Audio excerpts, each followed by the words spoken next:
chers compatriotes, habitants du Nord Kivu en particulier, et ceux du Congo en général. Nous avons suivi non sans peine un ministre du Nord Kivu tenir des propos mensongers à l'égard du président Moïse Katumbi et de sa tendre épouse Aboutemi. Par souci de vérité et par respect que nous avons au peuple congolais, contrairement à cette génération de gens qui ont conçu la politique comme étant un art de mensonge. On a menti aux gens qui Avignon là-bas qui vont construire dans les parcs, qu'ils auront des documents dans les parcs. Jusqu'à aujourd'hui, ces documents-là, ils ne les ont jamais eu. On a menti aux gens à Goma qu'on va déplacer les poteaux de haute tension, aller demander aux habitants de haute tension si on a déjà déplacé un seul poteau. On vient maintenant mentir aux gens, encore une fois, sur un homme qui n'a que son cœur pour son pays, qui n'a que le Congo comme pays. Quand M. Félix amène M. Kagame à Serena ici pour signer un contrat, pour lui attribuer la Sakima, c'est Moïse Katumbi, à travers son élu au Parlement, Jean-Claude Kibala, qui alerte la nation. On a accordé à une société rwandaise les mines de la Sakima. La Sakima, c'est tout le Kivu. C'est de Maniema, Sud Kivu et Nord Kivu.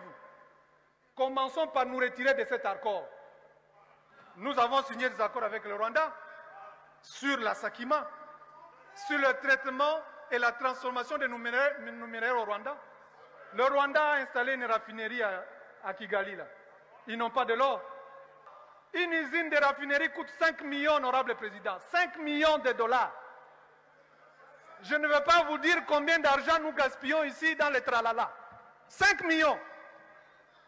Et nous allons ici crier tous les jours, on nous fait la guerre, alors que nous alimentons nous-mêmes les gens qui nous fassent la guerre. Qui dénonce ces contrats, qui alerte que la Sakima part de la Grande Barrière jusqu'au Maniema là-bas. C'est une partie du Congo qui était cédée au Rwanda par Félix Tshisekedi.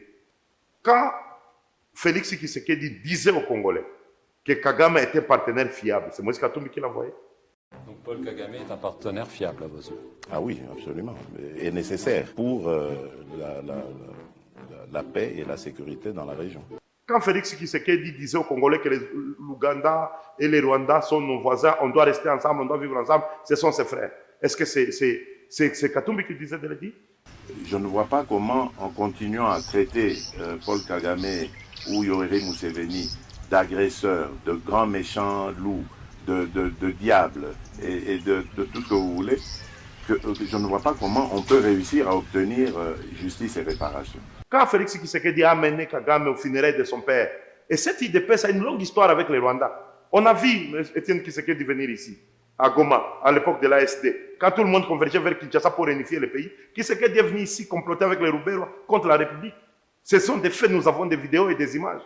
Et aujourd'hui, un mensonge cousu à fil blanc par des gens qui sont habitués à mentir les gens, surtout à la veille des élections, traite Moïse Katumbi de, c'est pas, très service des étrangers, sa femme serait rwandaise. La femme de Moïse Katumbi n'est pas rwandaise. Dans l'East African Community Force, Félix Tshisekedi a amené beaucoup de pays, les Ougandais. Il manquait qu'il amène seulement ses frères rwandais. Mais le Burundais, et Félix Tshisekedi l'a dit dans une interview que vous êtes en train de suivre, il l'a dit clairement que de toutes les forces qu'il y a dans cette armée, dans East African Force, seuls les Burundais se battent aux côtés des FARDC. Nous avions remarqué dans les localités où le contingent ougandais et kenyan principalement s'était déployé, il y avait comme une connivence avec les rebelles. Il leur permettait de lever des taxes et de se comporter comme en terrain conquis, ce que les Burundais ne faisaient pas. La femme de Moïse Katumbi est burundaise, la sœur de ces militaires qui sont en train de perdre le sang aux côtés des FARDC. Nous, Congolais, n'avons-nous pas donné une première dame à Brazzaville? Est-ce que les Brazzavillois sont-ils morts? Les Brazzavillois, à un moment, n'ont-ils pas donné une première dame au Gabon? En Côte d'Ivoire, la première dame n'était pas française, les Ivoiriens sont morts. Ouattara n'est pas un grand président. Aujourd'hui, le monde civilisé nous regarde. Des propos d'une autre génération ne peuvent plus passer. Un homme est libre d'épouser la femme qu'il aime, peu importe ses origines. Cette femme a accompagné cet homme. Il a été le meilleur gouverneur de ce pays avec cette femme. Il est le meilleur président d'une équipe de football avec cette femme. Ils ont construit le meilleur stade de ce pays avec cette femme. Confions-leur la République. Cette République va changer d'image avec Moïse Katumbi. N'écoutons pas des gens qui ne savent pas d'où ce pays vient, qui ne savent pas où ce pays va. Et je vous promets de faire du Congo l'Allemagne de l'Afrique. Que d'ici la fin de mon mandat, vous allez voir un Congo nouveau, un Congo fort, un Congo puissant et prospère, un Congo qui va parler. Ils sont contents de gérer l'argent des rames qu'ils sont en train d'utiliser pour acheter des villas et des maisons de leurs enfants. Et ils commencent à nous mentir pour nous haïr et rejeter la personne qui, aujourd'hui, est la seule capable à sauver la République. Je dis et je vous remercie. Ça ne sert à rien de vous battre pour des morceaux de terre alors que c'est l'East African Community qui deviendra notre pays en fait.